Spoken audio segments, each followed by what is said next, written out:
Je m'appelle Dorothée Sels, je suis née à Paris, où j'ai vécu la plupart du temps. J'avais l'intention d'être peintre, et puis l'intention d'être sculpteur et dessinatrice, que la peinture sorte du tableau, que la sculpture s'éclate dans l'espace, et qu'il y ait peut-être un contact avec le public.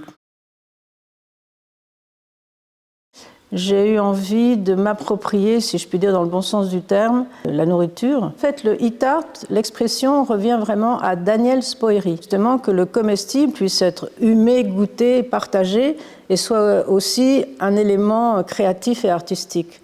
À l'époque, je travaillais avec un autre artiste qui s'appelle Anthony Miralda. Il fait un grand banquet où la nourriture ordinaire devenait extraordinaire par la coloration assez vive avec des colorants alimentaires. C'est un peu tabou de toucher à la nourriture. Il y a toujours eu des problèmes de famine. Donc se nourrir est à la fois une chose ardue, difficile, et en même temps, c'est à travers les festins, les repas, les échanges comestibles que se célèbrent 1000 rituels sur la planète entière.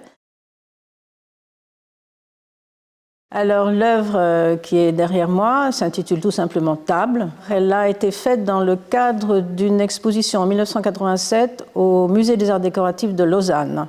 Je leur ai demandé qu'ils choisissent une table simple. Et cette table-là, c'est presque comme un pupitre d'écolier. Mais c'est un peu un trompe-l'œil, parce qu'en fait, cette table, du moins ce qui est sur cette table, n'est pas du tout comestible. Donc en fait, j'ai construit autour de cette assiette vide un paysage imaginaire qui est construit en grillage, recouvert de bandes plâtrées, sur lesquelles j'ai travaillé avec du ciment et de la colle et de la peinture acrylique. Et cette matière utilisée, je l'ai passée dans une poche à douille crénelée de pâtissier, une sorte de voyage imaginaire. L'un des premiers sens, c'est probablement le goût. C'est vrai que la nourriture, je l'ai mise dans tous les états et sous toutes les formes, suspendue par terre, etc. Le bruit. Je peux énormément apprécier le calme si j'ai eu beaucoup de bruit dans les oreilles. Mais pour moi, le bruit, c'est déjà musical. Plutôt sucré, plutôt moelleux.